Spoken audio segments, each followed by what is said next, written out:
Oficialmente no ar agora, olha só. Olha. Vocês estão sendo gravados, importante lembrá-lo. Então não digam nada que possa comprometê-los e é isso aí. Boa noite. Depois do prime time da NBA, é melhor falar isso aí mesmo, né? Porque... E o clutch time também, só foi besteira. Cara, eu não lembro o que a gente falou no clutch time. E isso já é um indicador gravíssimo, né? Porque, tipo, o cara tava tão louco que não lembra nem o que foi dito. Mano, eu não lembro. Ele tava fora de si. Entra na vibe, pô, é só pra fazer o merchan pra pessoa ficar curiosa e ir lá no... entendi. Não vou dizer então, se você ficou curioso. Haha, era essa a intenção. Somos todos atores. Grande situação. É o guri. Quem já falar então? A gente vai falar sobre... O Jonas sugeriu falar sobre pantufa. É verdade, tinha esquecido. Pantufa. Putz, pior que eu tinha hoje uma pauta pra ser dita muito interessante, cara. Eu esqueci. Douglas Costa no Grêmio também é uma baita pauta interessante. Mas a gente fala muito de futebol aqui, né? Parece podcast de futebol. A verdade é, você gosta de dormir de meia ou afins envolvidos no teu pé? Sim, depende. É frio? Não. Cara, depende muito. Quando tá muito frio, tipo assim, muito frio, aí eu durmo de meia porque não tem muita opção.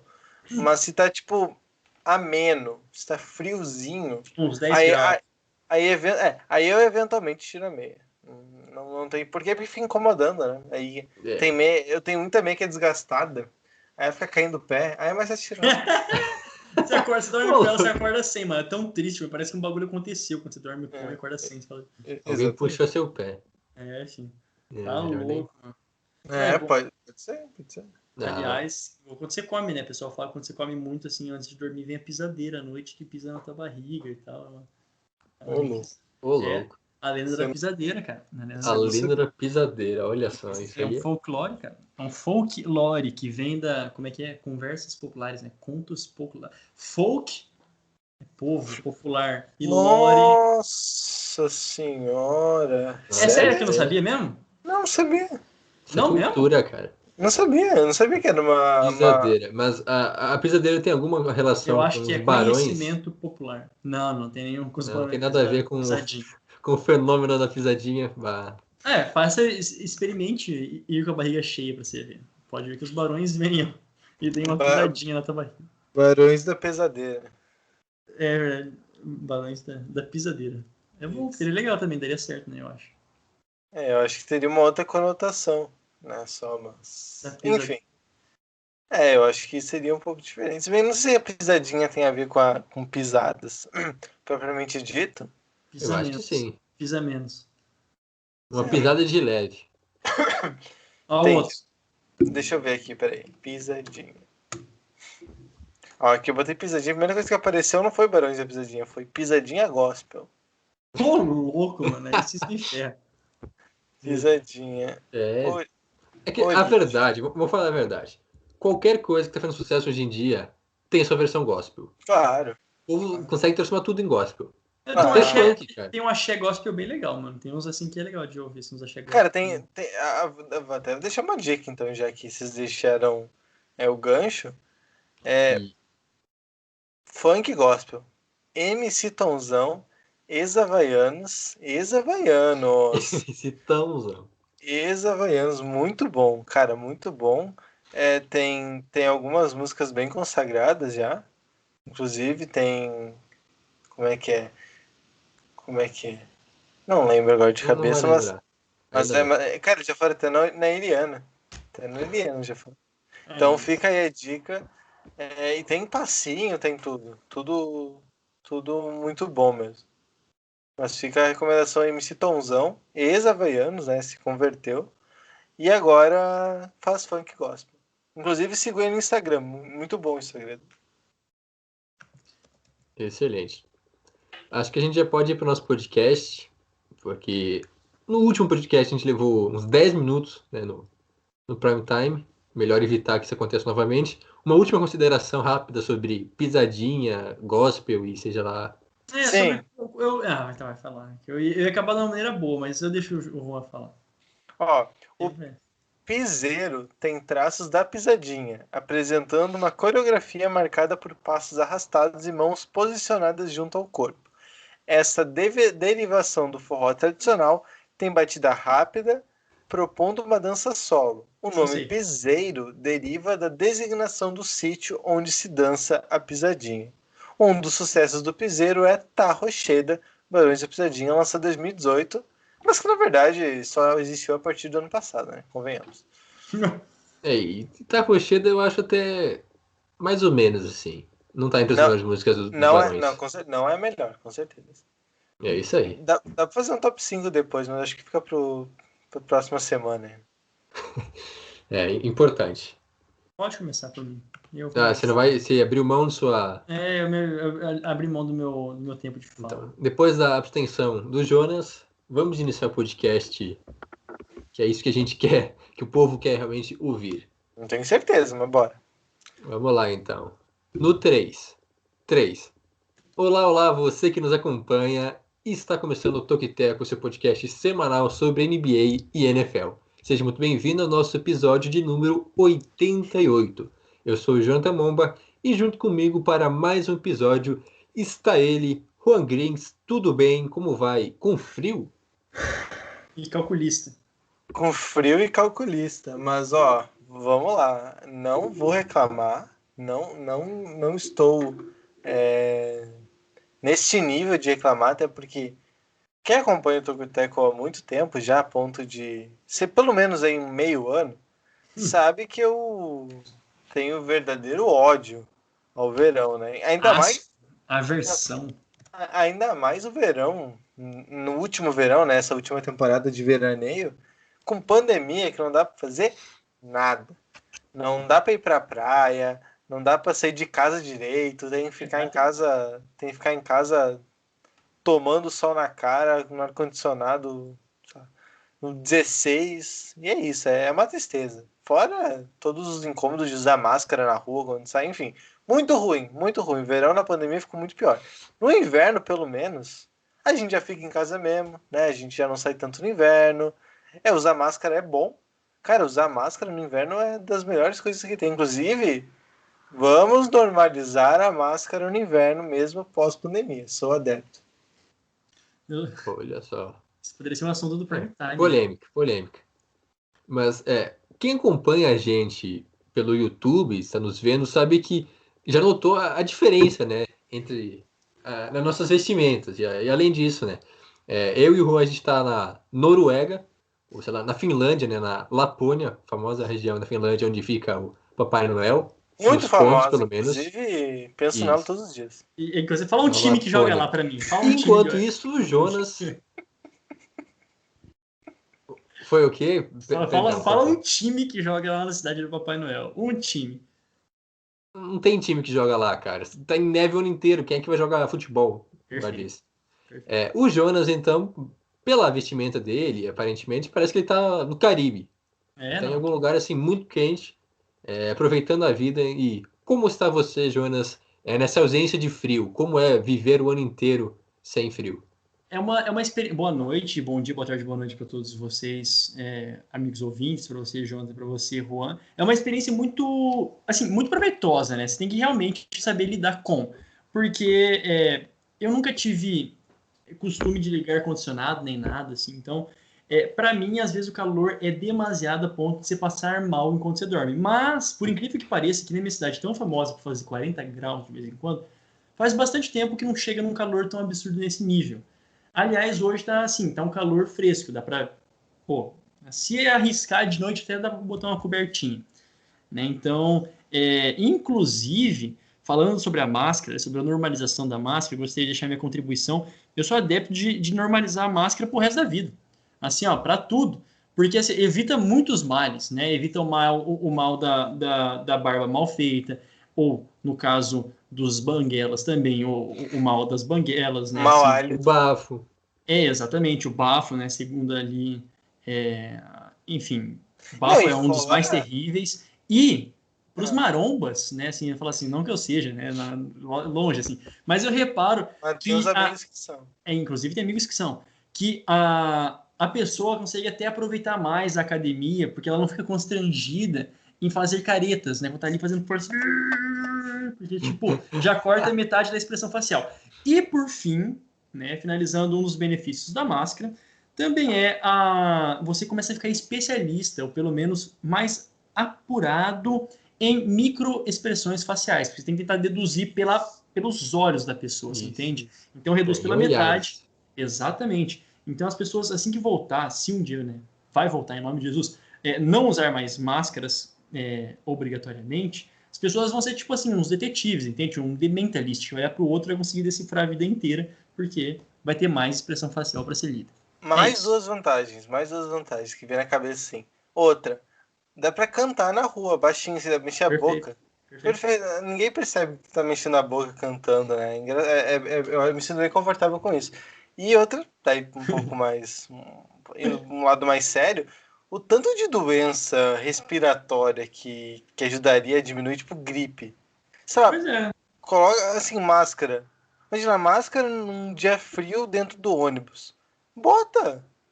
Imagina o ônibus fechado, janela fechada, as pessoas respirando no mesmo ar. O tanto de doença que ia evitar ia ser incrível. Então fica aí a sugestão também. Muito bom. A gente fez um prime time depois do prime time, né? Isso aqui é coisa maravilhosa. É isso aí. É isso aí. É conteúdo, né? Agora, falando sobre outro conteúdo variado aqui do Toquiteco, qual que é a ideia do Toquiteco? Vai ficar até um pouco repetitivo, mas qual que é a visão? Eu, né? Ou vai ser o Juan? É o Jonas. Demorou. Eu vou ser bem sucinto, né? Pra gente não, não perder muito mais tempo aqui, mas a ideia do Toquiteco é trazer os principais destaques do basquete e do futebol americano da terra do Prenda-me se for capaz, aquele filme do Leonardo DiCaprio, do Tom Hanks, de 2002, né? Produzido, quer dizer, o diretor foi o Steven Spielberg. Aliás, um filme muito bom, recomendo a todos que não assistiram, embora seja antigo, é muito bem feito e conta a história verídica, né? Embora ali adaptada para as telonas, do Frank Abagnale, que foi um golpista. Ontem eu me perdi nos adjetivos, mas um farsante golpista, porque ele se passava por várias e várias pessoas e conseguiu roubar, né, muito dinheiro de bancos por todos os Estados Unidos e até internacionalmente. E o maior detalhe disso, que não tinha nem 18 anos, né? Fez tudo isso com 17. E, enfim, o resto é história, não vou dar spoiler de mais nada, o cara é vivo até hoje, então é interessante, se você não tem muito mais, ou precisa de sugestões na Netflix para não ficar 3 horas mexendo no catálogo, vai nesse, porque você não vai se decepcionar.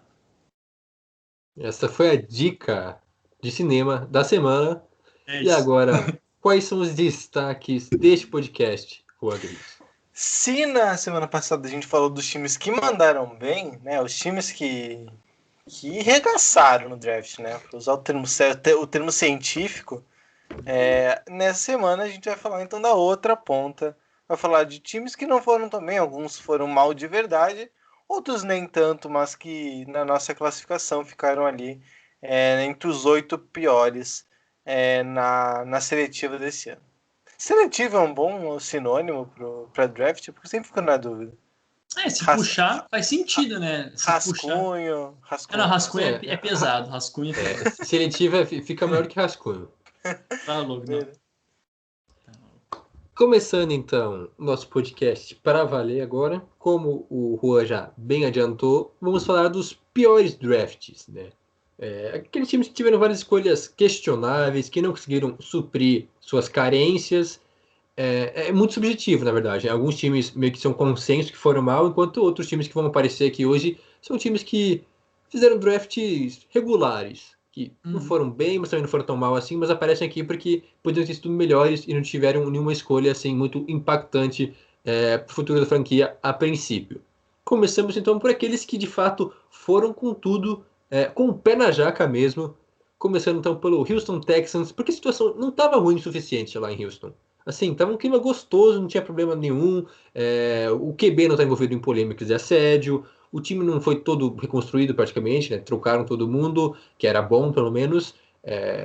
Já saíram Hopkins, já saíram J.J. Watt. Não sobrou quase ninguém. Para completar, então, os Texans foram lá e fizeram um draft bem mequetrefe. Mas quem conta mais pra gente é o Jonas. Como é que foi, então, o rascunho dos Texans? Vamos lá. Primeiro, vale lembrar que é o primeiro rascunho, né? O primeiro draft. Ó, gente, a gente fala rascunho na brincadeira, tá? Então, abole. Mas, Pelo amor de assim, Deus, a gente fala só na zoeira mesmo, tá? Mas o primeiro draft na gestão do Nick Caserio, né? O Caserio, que é o novo general manager da equipe do Houston Texans. E fica muito claro, né? Quando a primeira escolha, que, aliás, os Texans não tiveram escolha de primeira rodada. A primeira escolha que eles tiveram foi a número 67. E eles endereçaram a um quarterback de Stanford, o Davis Mills, que não é muito conhecido justamente porque o top 5 estava muito competitivo, né? Mas, por exemplo, até no guia do draft, em vários guias do draft, mas no guia do draft, a exemplo do The Athletic, ele era o sexto quarterback colocado ali como possível a ser selecionado, atrás do Mac Jones, né? Imediatamente atrás do Mac Jones. Ou seja, não é como se fosse uma escolha ruim, embora ele estivesse previsto para uma terceira rodada, entende? Então ali também a gente vê que o Texans tenha se precipitado, e eu acho que, de certa forma, é justo, porque numa nova gestão, num novo general manager, com os BOs que tem, né, precisando de uma resposta imediata para um quarterback, a gente sabe de todas as polêmicas do Deshaun Watson.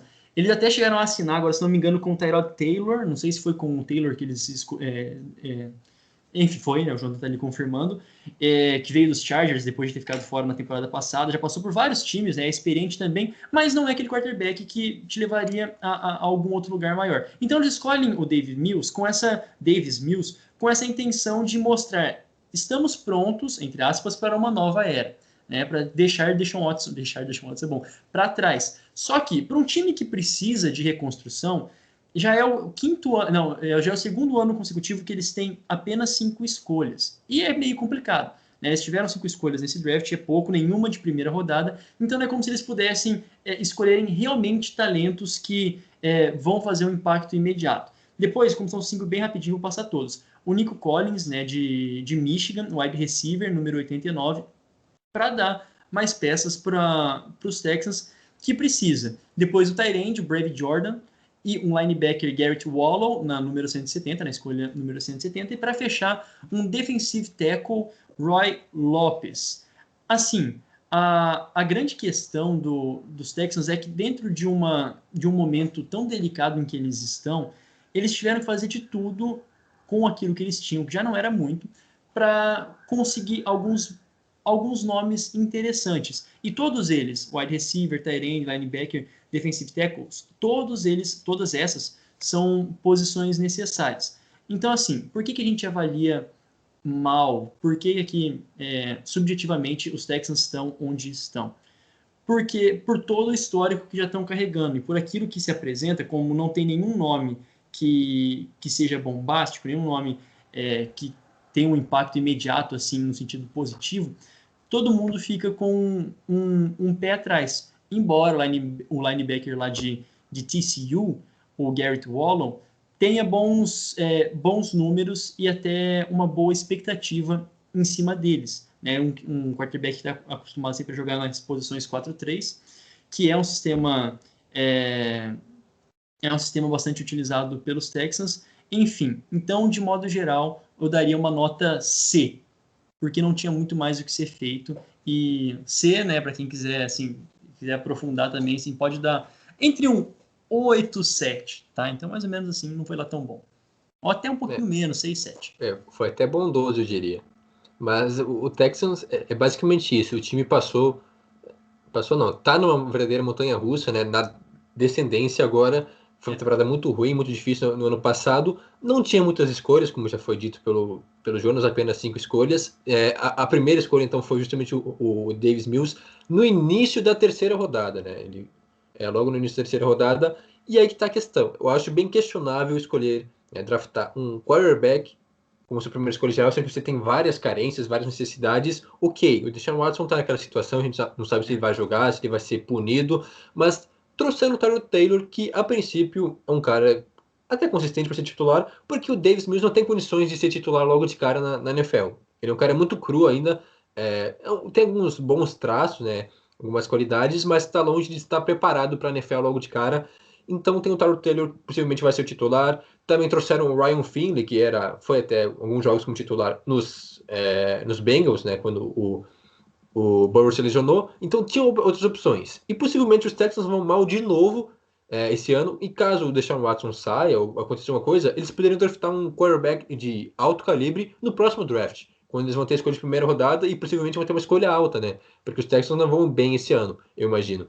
Então acho bem questionável a primeira escolha. E depois o Nico Collins, queria destacar para outro lado, foi uma escolha bem interessante para dar mais profundidade para o corpo de recebedores, que perdeu o Will Fuller. Então basicamente já tinha o Brandon Cooks, de cara realmente confiável. Tem o Randall Cobb, que já está meio velhinho, ainda rende um pouco, mas precisavam de mais alguém. Eu acho que o Nico Collins pode ser de bastante serventia logo na primeira temporada. Seguindo, então, nossa lista, próximo time a gente comentar sobre também é da AFC. Estamos falando sobre Las Vegas Raiders, que, cara, assim, eu tento ser gentil, eu tento ajudar os Raiders, mas eles não se ajudam. Mais um draft bem questionável, assim, principalmente na primeira rodada, né? Os Raiders estão meio que pegando a fama dos Seahawks de fazer cagadas na primeira rodada, né? De dar reach. E mais uma vez foi assim. Em 2019, então, eles selecionaram o Clelin Ferrell, bem alto, se não me engano, foi quinta escolha geral, o quarto, quinto, no draft. Um cara que não era para tanto, né? Não estava pronto ainda, tinha bons atributos, mas era uma escolha mais baixa. Ano passado foram de Damon Arnett, o cornerback também, metade de primeira rodada, e era um cara assim, de segunda rodada, até mais baixo cotado. Então, escolhas assim, bem questionáveis. E agora, em 2021, acho que até falei em 2019, me confundi um pouco, mas nos últimos dois drafts, então, foi bem questionável. E agora, outra escolha que não dá para entender muito bem, que foi a escolha do offensive tackle Alex Leatherwood, de Alabama, na 17ª escolha geral. Ele é um bom prospecto, sim, tem suas qualidades, um cara que pode jogar tanto como tackle como guard também, mas era um prospecto de segunda rodada, ele não era nem top 5 na posição dos tackles. Um cara, como já disse, com boas qualidades, que pode se tornar um titular sólido da NFL, mas tinha até opções melhores na posição disponíveis, né? Tinha o Christian Darrisaw, de Virginia Tech, ainda disponível na board, e os Raiders preferiram o Leatherwood, que era um cara, como já disse, um prospecto de segunda rodada, que podia ser draftado até na segunda escolha dos Raiders, né, na 43ª, mas eles preferiram escolher ele logo bem alto, por isso que é um jogador com bom valor, mas que saiu antes da hora e acaba sendo complicado, por isso então uma nota baixa nessa escolha para os Raiders. Na segunda escolha no draft, então, veio o safety Trevor Murray de TCU, aí sim, um cara que poderia tranquilamente sair na primeira rodada. Então, se invertessem as duas escolhas dos Raiders, para mim faria até mais sentido do que como foi, né? Do Leatherwood na primeira e o Murray na segunda, porque ele acabou caindo bastante. Eu imaginava que ele sairia no final da primeira rodada, e ele acabou caindo no colo dos Raiders, e era uma outra necessidade, né? O draft dos Raiders não foi tão ruim assim, porque focaram bastante nas principais necessidades, que era basicamente jogadores de linha ofensiva, porque perderam quase todo mundo, foi uma demandada nessa off-season, e na secundária, né?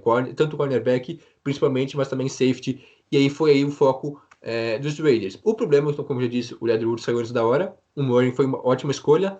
Aí na terceira rodada tiveram duas escolhas, né? O Malcolm Kuncey, prospecto de Buffalo, um defensive end ainda um pouco cru, ele precisa desenvolver algumas questões mais técnicas, assim, mesmo para de pass rusher, mas teve uma boa produção lá em Buffalo, porém, é um cara que não tem um teto muito alto também. Então ele vai chegar na liga e precisa aperfeiçoar algumas coisas mais na parte técnica, porque ele é bastante físico, bastante explosivo, mas é um cara que não vai render muito, assim, não vai ter uma grande evolução, por isso não entendo essa escolha, ele é um prospecto talvez de quinta rodada, então saiu bem antes do esperado, e logo em sequência também eles tiveram a escolha número 79 e a escolha número 80, onde eles selecionaram o Divine Diablo, um dos nomes mais controversos da história. Ele que pode jogar como linebacker e também como safety. É um cara bem versátil nessa situação, que é algo positivo, porque realmente os Raiders precisavam de bastante profundidade na defesa e buscaram isso nesse draft. Além disso, ainda não contentes, depois draftaram ainda o safety Tyreek Gillespie e o cornerback Nate Hobbs,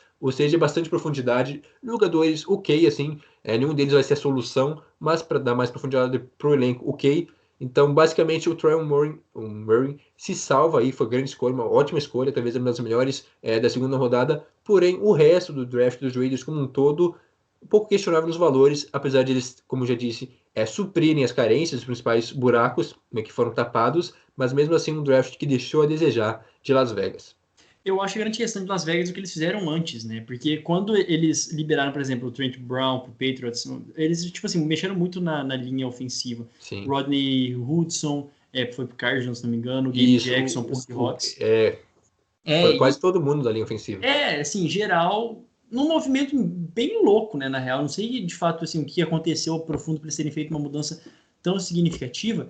E, no final das contas, eles endereçaram apenas com um tackle, né? Então, aí que tá. Às vezes, mais no calor do momento, precisamos escolher um tackle aqui agora, e fizeram isso com o Leatherwood. E aí que tá, né? Se isso não poderia ter sido um pouquinho mais adiante. E só falando, né, do Divine Diablo, né? Não chega, tentaram forçar, botaram um D-E-A-B-L-O, né? Diablo mesmo, né? Então, mas mesmo assim, quando se pronuncia rápido, você fala Divine Diablo, você fala Jesus, credo, tá ligado?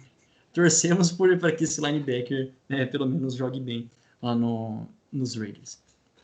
O nome é um pouco assustador, né? Vamos ver bem estranho, cara. se em campo ele consegue fazer isso também com os adversários. Ser mais divine do que diabo.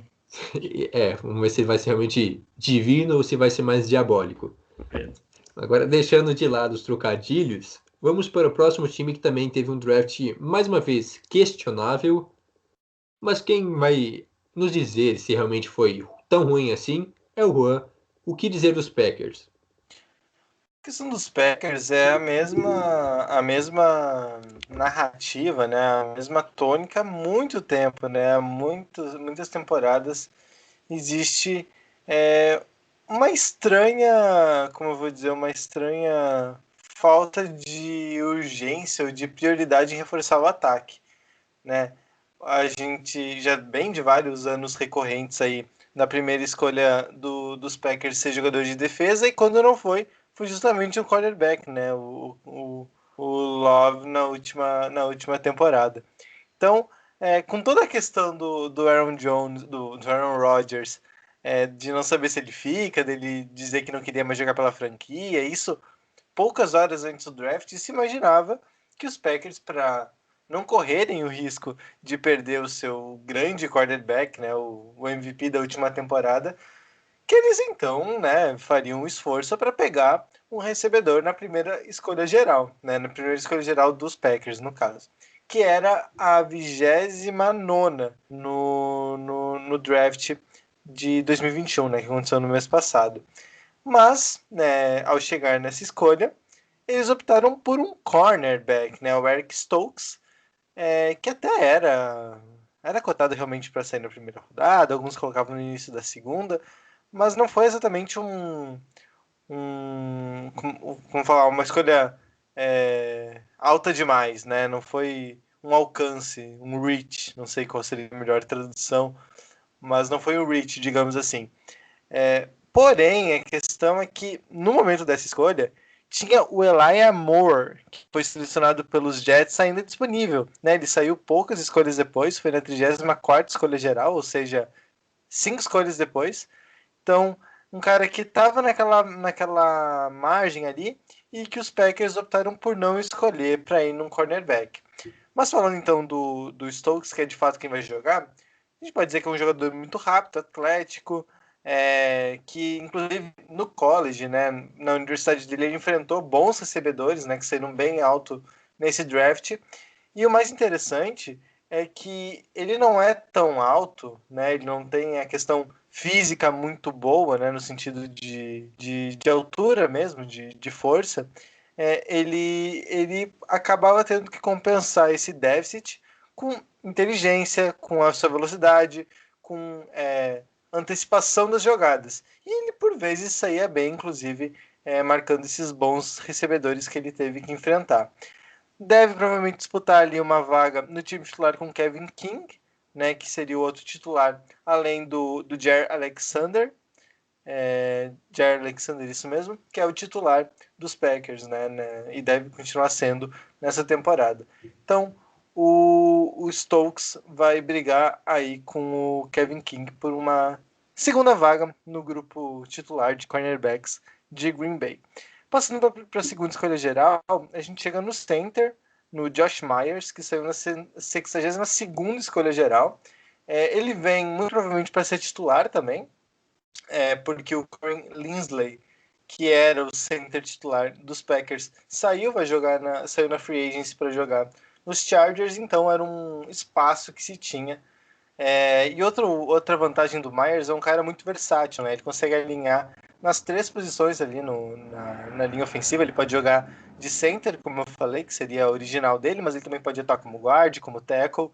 Então é um cara que pode alinhar em qualquer posição ali, caso os Packers entendam que seja muito arriscado colocar um novato já de titular na posição de center.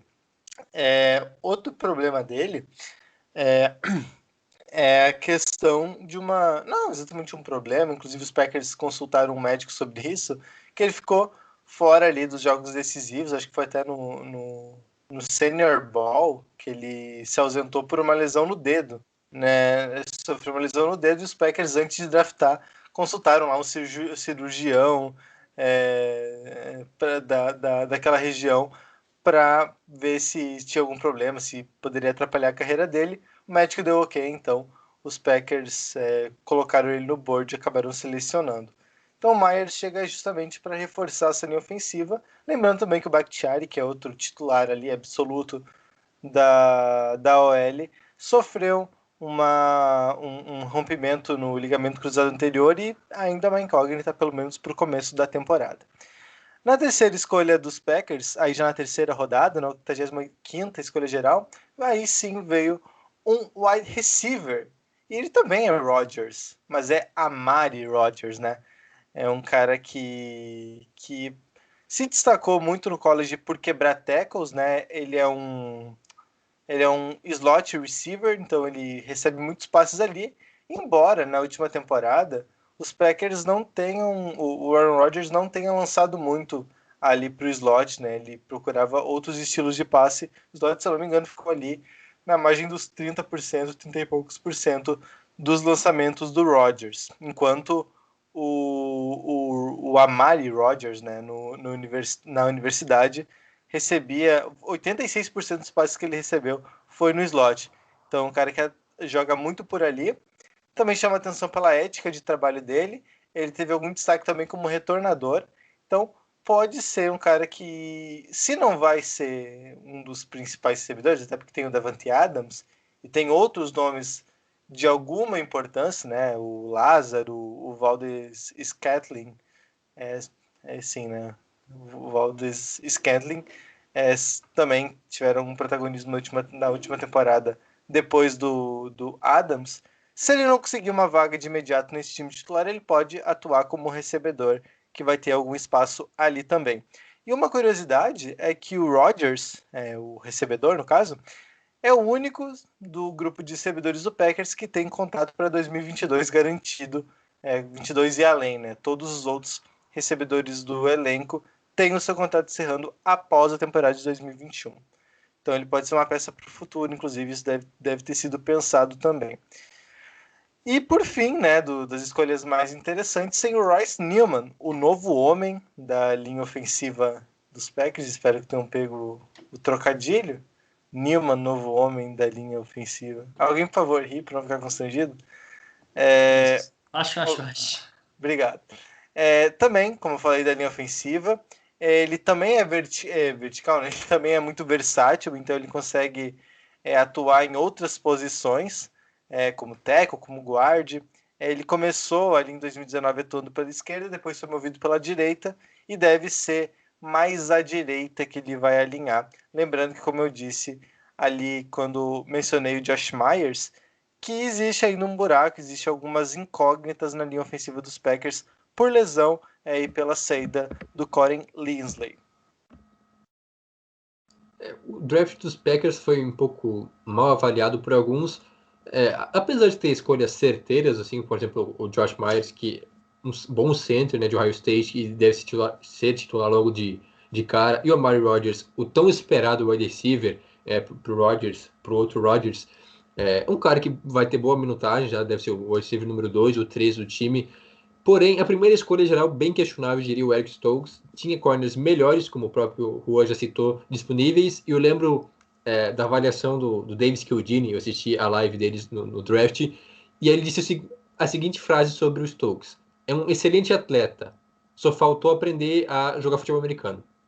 Que pode parecer um pouco drástico, mas é isso aí. Ele precisa aprender os fundamentos, a parte técnica, para se tornar um jogador mais completo. Fisicamente, sim, atleticamente, ele é um cara muito bom. Porém, ainda tem que se desenvolver na parte técnica, por isso é um cara que não sei se vai ser a solução para os problemas dos Packers, porque vale sempre lembrar que o Kevin King foi muito criticado na eliminação contra os Buccaneers, quando ele falhou, e o Stokes meio que chegou nessa, por quê? Porque é uma necessidade e porque os torcedores e até a própria comissão técnica dos Packers estavam, assim, bem cheios já do Kevin King, por isso buscaram logo um cornerback, mas eu acho que tinha opções melhores na primeira rodada.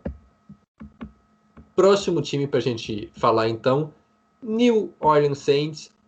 O Saints também é um time que não tinha tantas escolhas assim nesse draft e tinha algumas necessidades até, diferente de outros drafts quando o time já era bem completo. Agora, então, muita coisa mudou para 2021 e os Saints acabaram fazendo um draft que deixou a desejar em alguns pontos.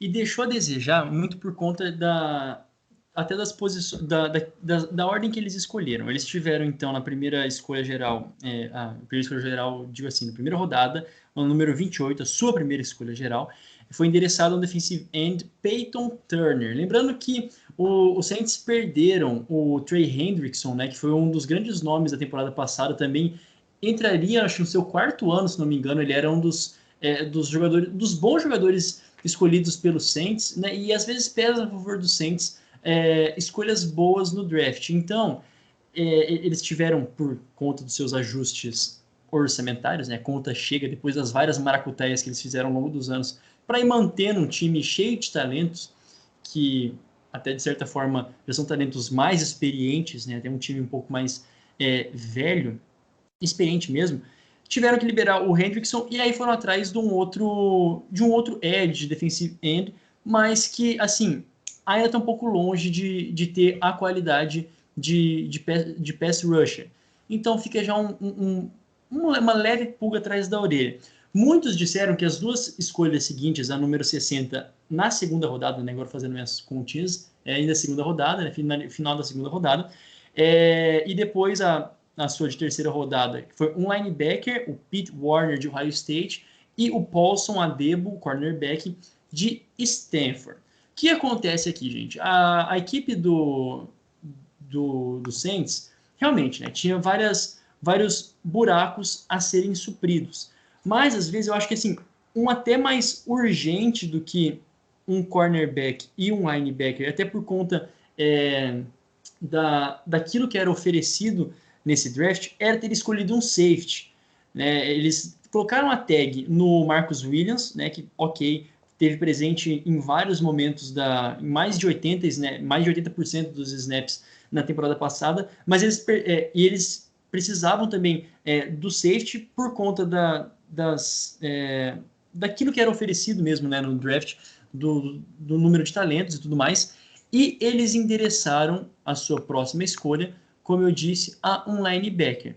Beleza, ok. Então já fica ali poxa, poderia ter escolhido um pouco depois, ok?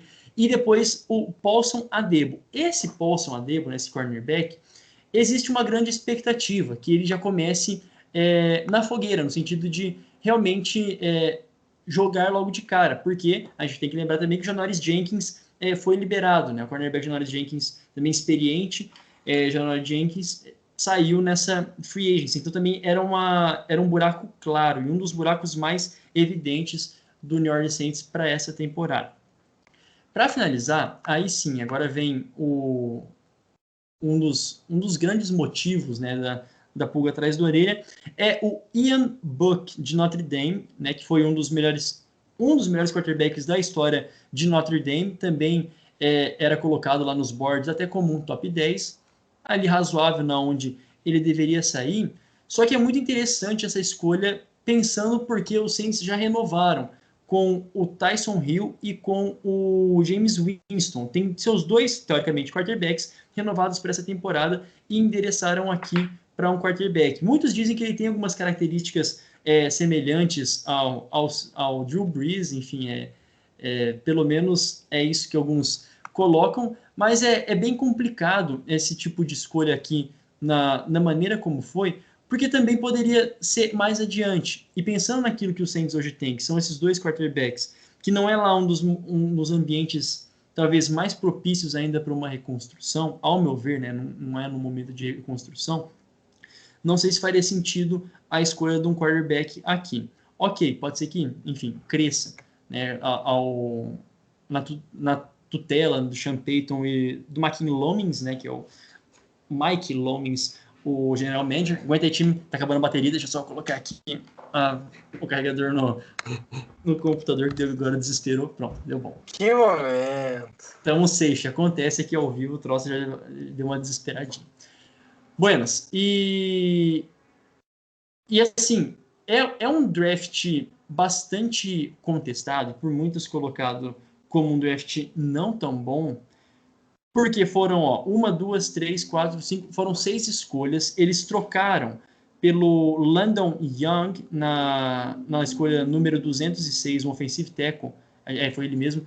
Eles trocaram 2 escolhas que eles tinham também para descer, a escolha número 218 e a 229. Eles enviaram para o Colts para conseguir, então, descer pelo Landon Young. Então, existe uma boa aposta. Exato. Descer, enfim, desculpa. Subir para o Landon Young.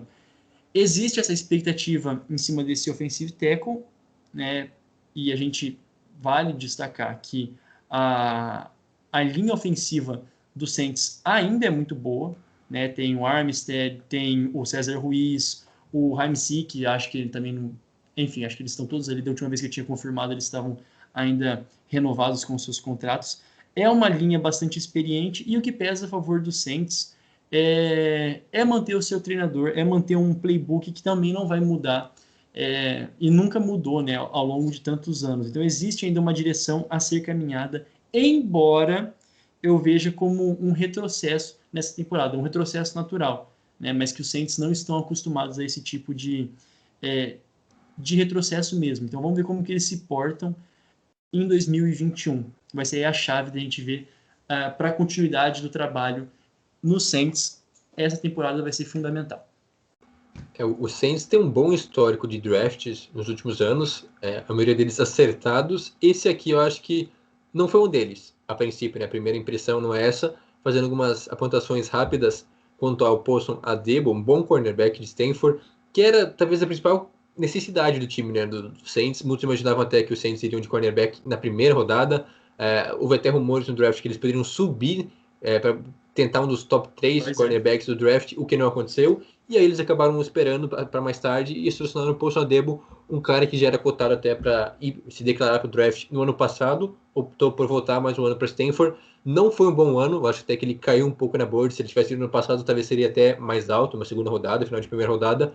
Mas esse ano, então, ele acabou caindo um pouco. Mas é um cara que pode ter, sim, um bom aproveitamento lá no Saints. E a escolha do Ian Book, o quarterback de Notre Dame, eu acho um pouco questionável, porque é um cara, assim, não acrescenta em nada ao elenco. Tipo assim, ele não é melhor que o Winston, talvez que o Tyson Hill como quarterback até seja, mas não é melhor que o Winston. É um cara que não tem muito talento de braço, ele teve alguns bons números, mas muito mais pelo sistema, né, de Notre Dame do que pelo próprio talento dele. Tem bastante coisa para melhorar, a não ser que o Sean Payton faça milagres com ele. Sim.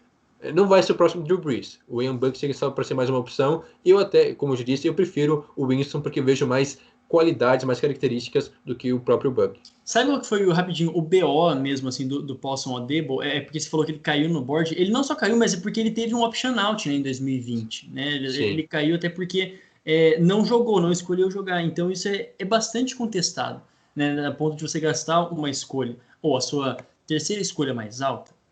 Que se poderia ter endereçado, ter feito movimentos mais ousados que fez no final da rodada. Poderia ter feito isso no início para subir, né, não descer, mas subir mesmo para corners melhores. Você escolheu um cara que nem jogou na última. Então é uma aposta alta que os Saints fazem.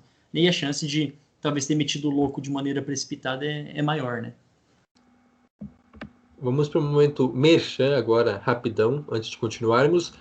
Você pode aproveitar para acompanhar, né, acessar o nosso site, tokiteco.com, que está praticamente pronto. Lá você encontra todos os textos sobre NBA, sobre NFL, tudo que a gente... Uma mega cobertura que a gente fez sobre o draft. Você pode ver mais lá sobre alguns jogadores que a gente falou hoje, falou no episódio passado. A gente tem texto de análise sobre eles no nosso site. Tem também nossas redes sociais, o Twitter e o Instagram são @tokiteco, e no Facebook, facebook.com/tokiteco. Lá você fica por dentro de todas as novidades, de quando sai publicação a gente avisa, a gente coloca lá. Você fica sempre por dentro de todos os produtos que são produzidos, não, todas as produções do Tokiteco. Também tem a nossa newsletter semanal, toda sexta-feira de manhã sai um apanhado geral de notícias de tudo que aconteceu, tanto na NBA quanto na NFL, durante a semana. Acesse lá em tokiteco.substack.com. Lembrando sempre que é de graça, você assina, mas não paga nada, e fica sempre muito bem informado. Tem também o nosso podcast, que está disponível em todas as plataformas de áudio, seja Spotify, Apple Podcasts, Google Podcasts e qualquer outra que você preferir. Pode pesquisar lá por Tokiteco que você vai encontrar. E no também Stitcher tem... também, né? Tem o Stitcher também. Isso, Né? no Stitcher também, E várias outras. Quando digo várias outras, o Stitcher está incluso. E também tem o YouTube. Então, caso você não queira apenas nos ouvir, mas também nos assistir, ver nossas reações durante o podcast, acesse o nosso YouTube, aproveite para se inscrever, caso não seja inscrito, dê like e também compartilhe com seus amigos para a nossa rede crescer cada vez mais e difundirmos ainda mais o futebol americano e o basquete também, que já está mais difundido, mas mesmo assim é interessante difundir para todo o Brasil. É isso. Agora sim voltamos a falar sobre draft, seguindo então outro time que não teve um draft muito acertado, e aí não é uma novidade, Seattle Seahawks, um time que já tem uma fama de não ter bons drafts, né, nos últimos anos, mas esse ano foi diferente porque teve apenas 3 escolhas. Então eu lhe pergunto, como é que se vai mal tendo 3 escolhas? É só se você não acertar mesmo em nenhuma delas, mas vou explicar isso então. A primeira escolha do Seahawks, aí já no final da segunda rodada, né? Uma escolha um tanto quanto... final da segunda rodada. Um pouco questionável até, mas mesmo assim dá para ver o lado positivo, que é uma necessidade do Seahawks, né? Um wide receiver, porque a equipe perdeu, né? Seus principais não, continuam lá, mas perdeu bastante jogadores de profundidade no corpo de recebedores, então basicamente só sobrou o DK Metcalf e o Tyler Lockett de recebedor confiável lá em Seattle. Por isso então a escolha do Dwayne Eskridge, wide receiver de Western Michigan, um cara muito atlético, né? Muito elétrico, todo mundo descreve ele assim, um cara com um bom aproveitamento em jardas após a recepção, consegue produzir bastante, mas é um cara que ainda tem algumas coisas para melhorar, podia ter saído um pouco mais abaixo, né, do que final de segunda rodada. Tem algumas boards que não colocam ele nem como um dos 20 melhores recebedores, outras são um pouco mais otimistas, colocam até no top 15, mas é mais ou menos por aí, terceira rodada talvez seria o ideal para o Eskridge, mas por conta da necessidade de profundidade no corpo de recebedores, de dar mais uma arma para o Russell Wilson, é compreensível a escolha do Eskridge. A escolha seguinte, então, foi do cornerback Trey Brown, de Oklahoma, outra necessidade escancarada, porque os Seahawks perderam muitos jogadores, perderam o Shaquille Griffin, que era o melhor cornerback do time, além também do do Dunbar, que teve vários problemas, mas mesmo assim era uma opção até com uma certa segurança no ano passado, que acabou saindo. Com isso, então, buscaram o Trey Brown, que é um cara que não está no nível do Shaquille Griffin, mas que vai ser bastante utilizado, talvez até mais como um níquel, pelo seu tamanho, que não é assim, exatamente um cara muito físico, mas tem algumas qualidades e pode ser bastante aproveitado já por conta da pouca profundidade na posição. E para fechar a última escolha então do draft, a melhor escolha, né? A mais acertada delas foi o offensive tackle da Flórida, o Stone Forsythe, um cara também bastante versátil, mas deve jogar mais mesmo como tackle, um cara com bastante qualidade que deve chegar até para ser titular já para o lado direito da linha, ou para ser um reserva. Precisa ser um pouco lapidado ainda, mas um cara com muita qualidade, e para mim é a escolha mais sólida desse draft. Acabou até caindo, né, despencando na board. Foi uma escolha já de sexta rodada, mas era um prospecto de quarta rodada por aí, com muita qualidade, e esperamos que ele seja realmente uma pedra, né, nesse sistema ofensivo, na linha ofensiva, não apenas no nome dele, mas também em campo, um cara de bastante confiança para dar proteção para o Russell Wilson. Então foram 3 escolhas basicamente focadas em necessidades, porém poderiam ser escolhas melhores, né? São jogadores, nenhum deles assim brilha os olhos, talvez o Forsythe seja a melhor escolha, mas mesmo assim é um cara que vai dar um certo dinamismo, mas nenhum deles vai impactar diretamente o time dos Seahawks, por isso então dessa avaliação não tão positiva do draft de Seattle. Se a gente olhar rápido, né, são 3 escolhas e o Seahawks, teoricamente, teria muito tempo para pensar com carinho em todas elas, né? Porque não é como se fossem todas, né? São só 3, então eles poderiam ter escolhido literalmente a dedo. Né? Então, por isso que fica um certo questionamento, embora eu enxergue esse draft como, assim, é o que deu, entende? Não é como se a gente tivesse muito mais opção de questão de poder agregar talentos e juventude. Então é muito complicado para os Seahawks, que tiveram free agents, até, por exemplo, receberam jogadores de ataque, o próprio Everett, um tight end experiente, receberam outras peças nessa free agents, mas, assim, renovação não pode ser o forte, então o Seahawks vai ter que lutar com isso nas próximas temporadas para manter o time, mantê-lo realmente, né, e não cair dentro dessa divisão. Não tinha muito o que fazer, né? Essa é a verdade. Com 3 escolhas, era isso aí. Não teria um grande impacto, mas eu imagino que os 3 jogadores devem ter minutagem, né? Devem ter bastante snap. O Eskridge, como disse, pode ser titular em muitas situações, né? O terceiro recebedor da equipe. O Forsythe, como disse, um reserva bastante utilizado, ou até mesmo jogando como um right tackle titular, porque imagino que o Dwayne Brown seja o left tackle por conta da experiência dele, mas o Forsythe pode ter bastante espaço até. E o outro jogador, né? O Trey Brown, cornerback, só para fechar, uma posição bem carente, né, dos Seahawks. Nesse momento, os titulares seriam o Trey Flowers e o Akello Witherspoon, que chegou dos Niners agora, e nenhum deles é um cara assim que você coloque a mão no fogo, assim, que seja uma certeza. Então o calouro pode ter bastante espaço, até como disse, jogando como um nickel, possivelmente, ou até alinhando como corner mesmo. Na verdade, eles escolheram duas, por exemplo, no ataque, rapidinho, destaque para o Eskridge, 2 balas, né? Eles querem colocar, então, o Tyler Lockett voando para um lado e o Eskridge, que teoricamente tem semelhanças, né, físicas em tamanho e em até força, né, compacto, assim, em velocidade, e deixar uma ilha para o DK Metcalf. Vai ser bem interessante mesmo, né? Porque são 3 wide receivers bem diferentes, né? Bem diferentes. Não existe um padrão, e isso pode ser um baita proveito para o seu Wilson.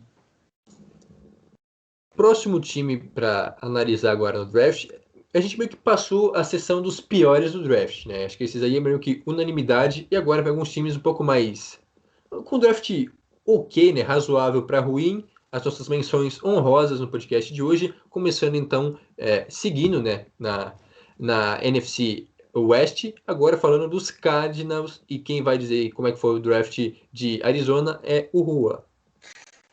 Menção desonrosa, tu quer dizer, né? Menção honrosa seria isso uma coisa boa. Mas pois é, o draft dos Cardinals também ele até teve um número normal de escolhas, mas a maioria foi ali na 6ª, na 7ª rodada. Né? A gente tem 3 escolhas nas 4 primeiras rodadas, né? Que normalmente são os jogadores que podem ser aproveitados rapidamente, né? Pelo menos em algumas circunstâncias específicas. Então eu vou me ater mais nesses 3 nomes, e depois a gente pode, de repente, complementar com alguma coisa dos outros nomes. Mas a primeira escolha geral dos Cardinals foi do Zaven Collins, na 16ª escolha da primeira rodada. É um outside linebacker, né, um cara que assim, linebacker não era uma necessidade dos Cardinals. Então, o que se entende com essa escolha? Eles pegaram talvez indo pelaquela questão do melhor nome disponível, né? De eles entenderem que era um talento muito bom para ser desperdiçado numa escolha boa, né? Uma escolha de metade da primeira rodada, uma escolha bem razoável. Então eles escolheram o Zaven Collins, o general manager dos Cardinals, o Steve Kling, falou que a ideia é usá-lo como um inside linebacker, né, para jogar então ao lado do Isaiah Simmons, que daí foi a grande escolha do draft deles em 2020. Então a ideia deles é alinhar esses 2 jovens jogadores, né, na posição de linebacker. E também o Kingsbury, né, o treinador dos Cardinals, também disse: a gente não escolheu um jogador na 16ª escolha geral para colocá-lo no banco. então ele vai ser titular. O que significa que então o Jordan Hicks, que seria naturalmente o titular ao lado do Simmons, pode perder espaço, né? Pode bancar pro Collins jogar. Isso a gente vai ser interessante de se ver. Inclusive, Juan, eu vi uma notícia que os Cardinals liberaram ele para buscar outro time, no caso, uma possível trade, porque a ideia é justamente essa, dispensar ele até o final da temporada, Isso. justamente visando mais espaço para os calouros. Isso mostra até que o time não tem tanta pressa, né? Porque eles bateram na trave na última temporada, chegaram até a última rodada com chance de playoff, acabaram não conseguindo, mas mostra que eles não têm tanta pressa assim de montar um time muito forte. Eles estão. Talvez não é complicado. Eu acho o caso do Cardinals um caso muito complicado. Porque embora tenha esse aspecto de não ter muita pressa, eles estão com uma certa pressão, entende? Não pressa, mas pressão nas costas, mais por conta dos jogadores experientes que eles colocaram nesse time, entende? Pelos gastos que eles tiveram. Mas, enfim, falando em talentos novos, realmente eu concordo com você que não mostraram tanta pressa assim. Porque deve estar confiando muito nos talentos experientes. Quando você vai num jogador que eles entendem que é o melhor disponível, embora não seja uma posição que eles precisem tanto, por exemplo, esperava muito mais que eles escolhessem um recebedor ou um cornerback nessa primeira escolha geral, e tinham até nomes interessantes. Por exemplo, no cornerback tinha o Caleb Farley, que saiu algumas escolhas depois. Para recebedor, deixa eu pegar aqui, logo depois já saiu o Kadarius Stoney, aí depois saiu o Rashad Bateman. Então, são nomes que os Cardinals poderiam ter pego ali na 10ª escolha geral, e eles não o fizeram.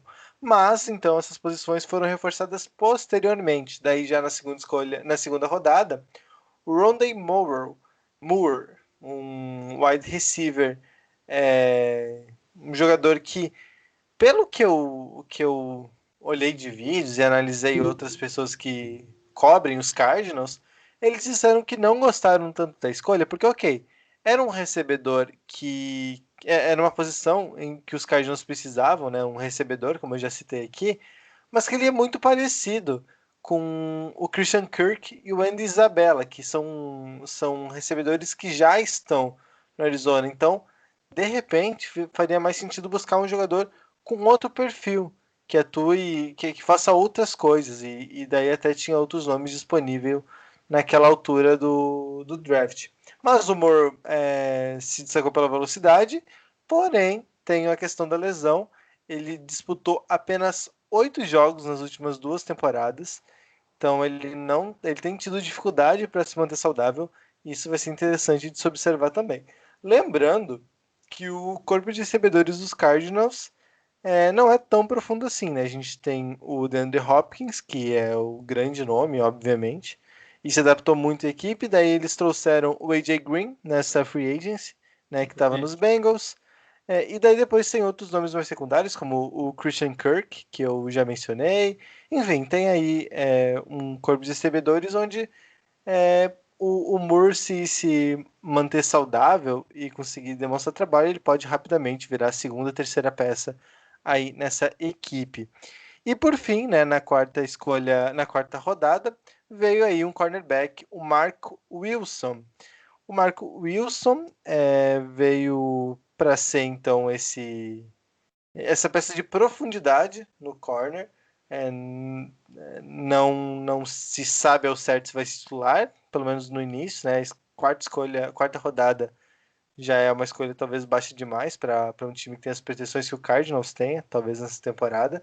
Mas muito veloz, e também teve problema de lesão, 2 rompimentos no ligamento cruzado anterior. E muito se fala, se ele se manter saudável e se ele recuperar a forma física, se ele conseguir ter sequência de jogos, com certeza ele vai logo se mostrar como um talento que poderia ter sido draftado antes, o que configuraria até um roubo pro Arizona. É isso, né? Acho que a questão da contribuição que eu poderia dar é que os Cardinals têm um time experiente, e com esses caras que eles colocaram aqui, são peças que teoricamente tem espaço, né, dentro do time, né? Não vejo nenhum assim com caso de, pô, foi draftado para depois ser cortado no practice squad, não, né? Mas mesmo assim existe uma certa pressão em cima desses caras para que eles joguem mesmo nessa temporada e joguem logo, né? Muito bem, estamos chegando a 1 hora de podcast, então faltam 2 times, vamos dar uma acelerada, mas também, claro, não deixar de comentar o que de melhor fizeram, então, para começar, os Rams. Los Angeles teve também um draft um pouco mais sucinto, não tem escolha de primeira rodada mais uma vez, mas teve algumas escolhas questionáveis. Pois é, eu acho que o mais questionável, a gente comentava antes do início desse podcast, é a escolha do Tutu Atwell, que, ao meu ver, não deveria ser questionável de maneira alguma por causa do nome. Jamais. Mas é que, assim, ele é um dos recebedores um dos recebedores menores, né, do draft. Tiveram vários jogadores com menos de 1,80, vários receivers com menos de 1,80 sendo selecionados alto nesse draft. E ele foi um dos menores, né? Ele, além de tudo, tem menos de 80 quilos, né? Agora não estou achando aqui o peso dele certinho. 75 quilos, cara, 75 quilos. E é uma aposta alta que os Rams fazem, e é questionável por ser logo na sua primeira escolha geral na segunda rodada. Então, quando eles optam por escolher o Atwell, é confiando que os movimentos que eles fizeram até agora e com a chegada do Matthew Stafford, muita coisa já está sendo resolvida, né? Confiando muito nisso. Porque vamos lembrar que os Rams perderam vários jogadores nessa free agency também por conta de teto. Era um dos times mais estourados. Perdeu jogadores na defesa, perdeu jogadores no ataque. Um dos jogadores que perdeu no ataque foi o Josh Reynolds, né? Que era um dos recebedores que sempre estava ali em um trio, ouvindo do banco, né? Foi um dos jogadores mais utilizados também dos Rams. Um jogador alto, esguio, né? E agora optam por escolher, então, o Atwell. Aí a gente fica naquele questionamento. Beleza. Depois disso, eles tiveram a escolha do Ernest Jones, um linebacker lá de Carolina do Sul, que também era uma necessidade da equipe dos Rams. Depois o Bob Brown, defensive tackle. O Robert Rochelle, cornerback de Central Arkansas. E o Jacob Harris, mais um wide receiver. E para fechar aqui este início para fechar os defensores, um outro Brown, o Brown quinto, Ernest Brown, Edge, de lá do noroeste ou northwestern, né, o Juan, acho que por aí. O Ernest Brown é o quarto do seu nome, né? Então temos aí mais 2 defensores Brown, que não quer dizer nada, mas que mesmo assim são peças que a equipe dos Rams necessitava. O Jake Funk mesmo, running back de Maryland, que mostra uma certa habilidade em receber passes, então também é uma aposta do McVay nos seus esquemas mirabolantes. Um segundo recebedor, o Ben Skowronek,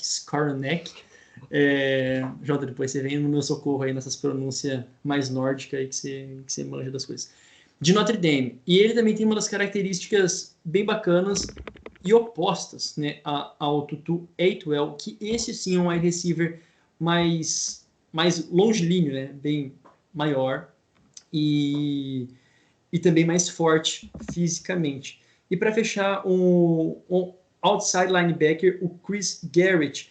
E foi muito interessante, ao meu ver, assim, eu entendo porque os Rams estão onde estão, como não um draft tão bom assim, mas foram movimentos interessantes, principalmente nesse final, que os Rams eles tinham eles tinham acho que uma escolha de terceira rodada e trocaram por 2 de quarta rodada. Exatamente.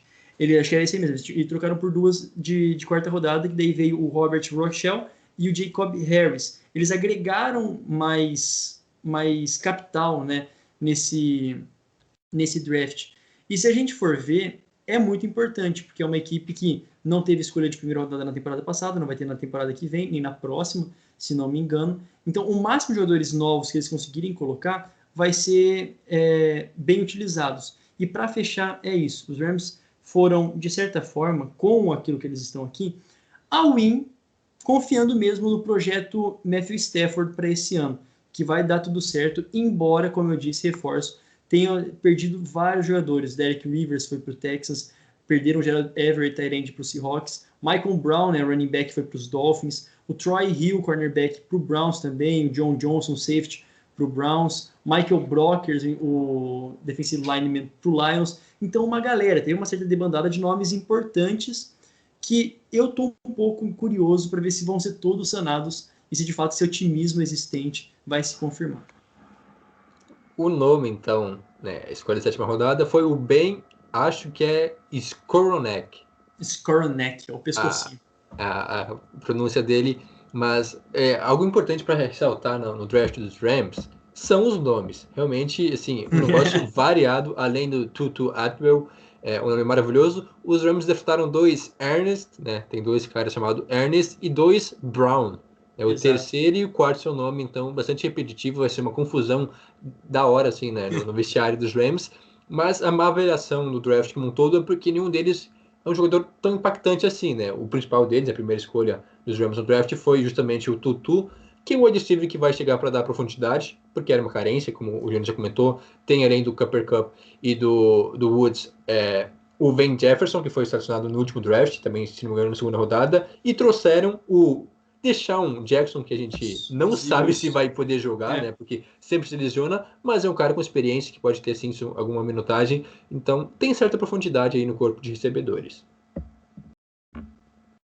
E, para fechar, então, o último time, mas não menos importante, atual campeão do Super Bowl, Tampa Bay Buccaneers, e o que a gente pode analisar do draft dos Bucs, Rua? Assim, falar que o draft dos Bucks foi ruim é uma questão de ponto de vista, porque o que se esperava?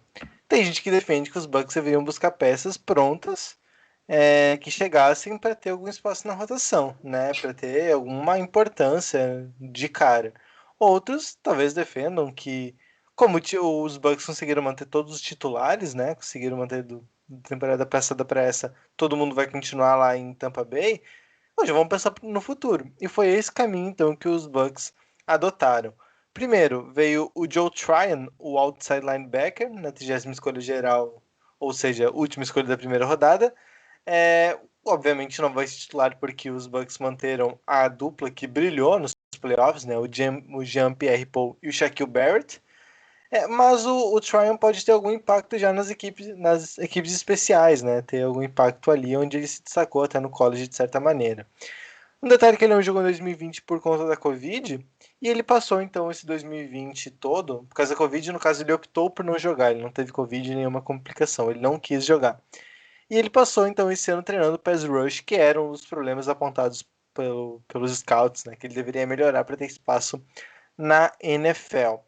Depois, na segunda escolha dos Bucks, veio um quarterback, o Kyle Trask, que era de fato meio unânime, o 6º nome dos QBs dessa classe. E daí muita gente questiona, né? Pô, mas já tem o Tom Brady, né? Como assim pegar um quarterback? Não deveria utilizar essa escolha para reforçar um outro setor? Né? Precisava mesmo gastar num QB? Os Bucks entenderam que sim. Tem gente que inclusive acredita que o Trask pode virar um franchise quarterback. E os Bucks meio que estão apostando nisso, né? Porque obviamente ele não vai ter muitos minutos, né? Não vai ter muitos snaps nessa temporada, mas pode se desenvolver ali com a mentoria do Tom Brady. Não adianta, acho que não tem muito como ficar se atendo no Trask, porque de fato vai levar algum tempo aí para ter algum espaço consolidado nos Bucks, né? Só um pós-Tom Brady. E na terceira escolha dos Bucks, eles trouxeram um offensive tackle, o Robert Hansen.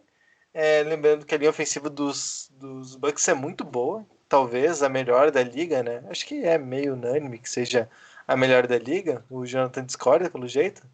Não, mas eu vi muita gente falar que sim, ó, Jonathan. Depois você tem que discutir com os caras lá. Unânime é demais, cara. É boa, mas não sei nem se é melhor. Unânime já é exagero. Tá, não é unânime porque o Jonathan não concorda, então Isso. ok. É isso.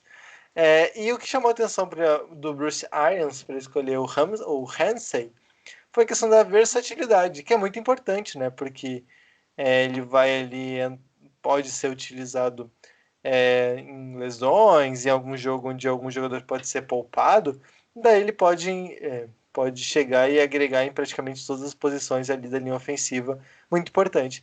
E um dado interessante dele é que ele não cometeu nenhuma falta em 863 snaps. Então é importante a disciplina do Ramsey.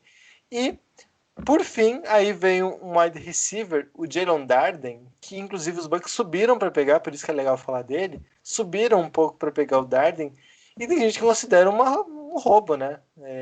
Que o Darden poderia ter sido escolhido mais alto, poderia ter sido uma terceira rodada, talvez. Então os Bucks foram bem nessa para pegar o Darden, que se destaca pela explosão, pela velocidade, é o líder de todos os tempos lá em North Texas em recepção, em jardas, em touchdowns anotados, e pode já de cara integrar o grupo de retornadores dos Bucks, que não teve tanto destaque na última temporada, então ele já pode ter algum impacto de imediato já logo na sua temporada de calouro por conta dessa sua qualidade.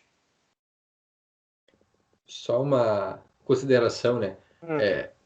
Quanto a traduzir os termos, caso alguém não tenha entendido, o roubo é steal, né? Um jogador que acabou sendo selecionado uma escolha abaixo do que esperado, nessa mesma vibe de rascunho e outras coisas. Isso.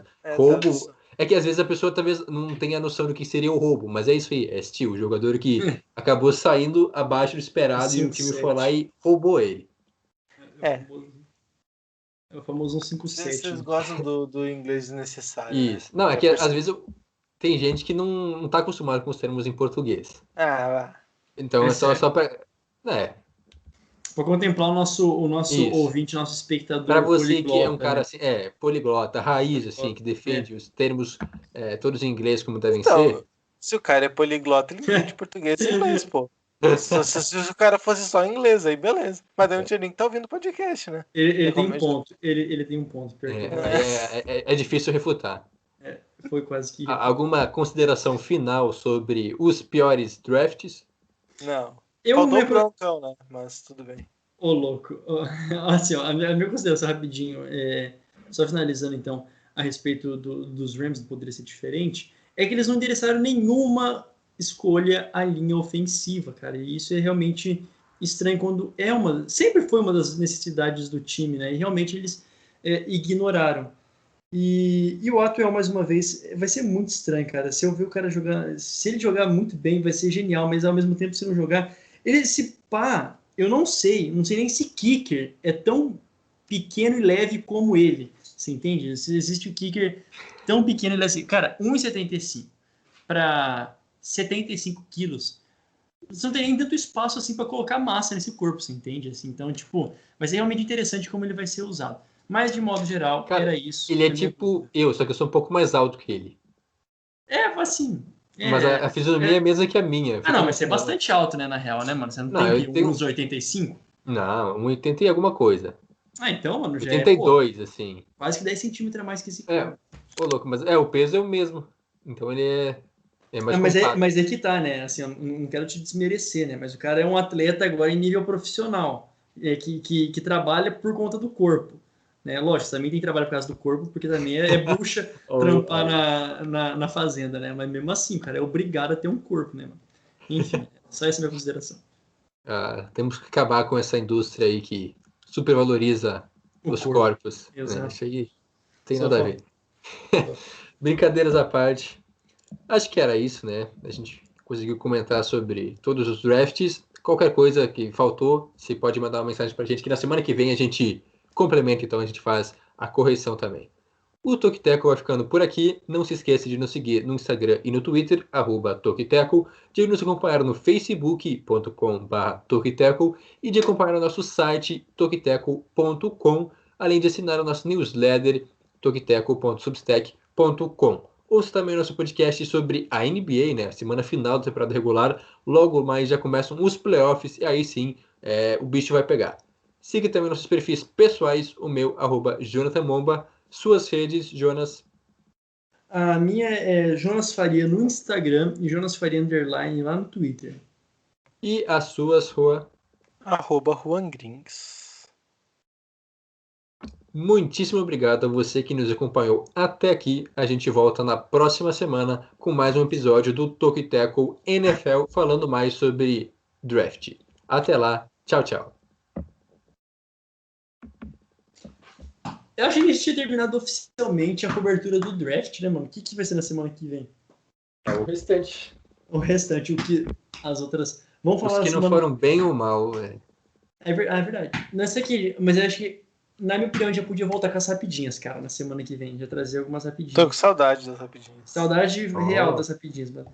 A gente tem que comentar sobre a força de calendário das equipes. A gente podia ter falado até sobre isso hoje, né? Mas. Sim, aí o podcast ia ter 1h30, mas. Isso, eu já falei, de podcast de 4 horas. Comenta aí se você tá com saudade assistindo um podcast de 4 horas e meia. Se eles ouviriam ou assistiriam um podcast de 2 horinhas. 2 horinhas aqui, ó. Assim, ó. Na parcimônia, pra não subir pra 4. Vamos começar fechando. Eles já ouvem de 2 horas, porque eles ouvem da NBA e da NFL. Não, aí que tá. Imagina será que aí pro Álvaro, que sempre tá aqui, né, acompanha o nosso Prime Time e o nosso... Eu sei que você comenta, Álvaro, eu sei que você comenta nos 2 podcasts, mas a pergunta é, você ouve os 2 podcasts na mesma semana? Os 2 podcasts da NBA no mesmo dia? Exatamente, aí que tá a grande questão. Se puder responder aqui pra gente, né? E se você ouvisse só um, você toparia que este fosse mais de 1h30? Que coisa. E mais. Sem prime time, sem acrescentar prime time. Ouviria um podcast sobre MLB? E mais, sobre NHL. Estão deixando a gente sonhar. Mas e aí eu me acabo. Foi o Jonathan... Aliás, a pergunta mais séria é: vocês sustentariam a nossa produção de conteúdo? Porque se é importante. Se botar um dinheiro, eu garanto que eu vivo por isso. É que por enquanto... o Jonas, ele aprende todos os conceitos sobre beisebol, começa a acompanhar e os caras é 4. Cara, isso não, porque eu acho que nem os jogadores sabem direito as regras, cara. Eu desconfio. Cara... Lá vem o Juan. O corte do que tá crescendo desse episódio vai ser assim: preconceito contra o beisebol. Você acredita no beisebol? Não, é porque assim, tem o rebatedor, tem o lançador. A função deles é isso. É bater a bola. Então eles não precisam saber as regras. Eu acho que é fácil. Eu rebato pra onde? Pra frente? Pro lado?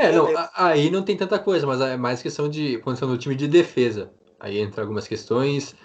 Quanto ao roubo de base, também tem algumas limitações. Aqueles dias eu presenciei um negócio assim, inédito, né, que o cara ele perdeu uma eliminação porque ele não pisou na base, que é um princípio básico do beisebol. Para fazer a eliminação, a base no lugar, o local onde que o jogador fica paradinho, né, que tem que proteger, e ele deu um branco nele. O que ele tem que fazer é pegar a bolinha, pisar no negócio e passar ela, né, jogar. E ele esqueceu de pisar. Aí eu fiquei... Como assim, irmão? Você tem que só fazer isso. E você não se lembrou.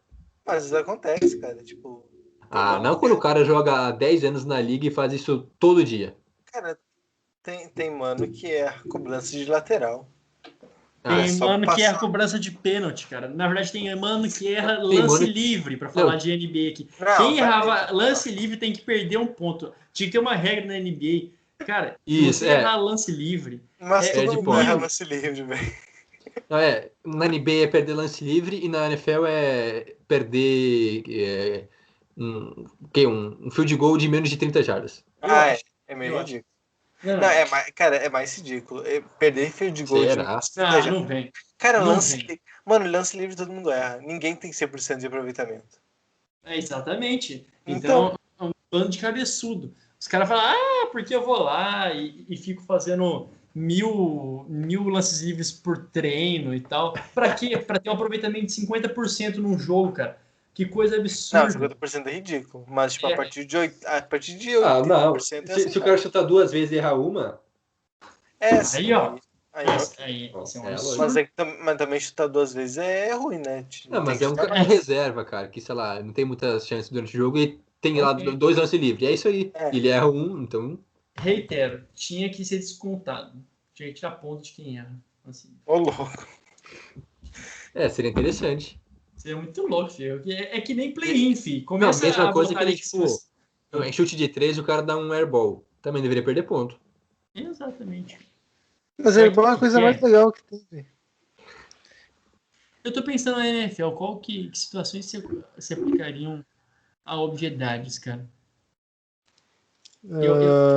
Eu acho, cara, que falta de rugging the passer também tinha que tomar muito cuidado. Lógico que toma, né? Uma das que mais toma penalidade. Mas, pelo amor de Deus, cara, é uma das coisas mais absurdas. Quando o teu time tá lá e você vai lá e tail. Não. Rugging the kicker. Eu acho que é um dos mais absurdos, cara. Irmão, dá uma segurada, fera. Vai lá. Pula na frente. Não precisa jogar em cima do cara. Vai na tua, vai tranquilo. Ou aquelas faltas que os caras pula por cima da linha. Velho, tem umas coisas que estão absurdas.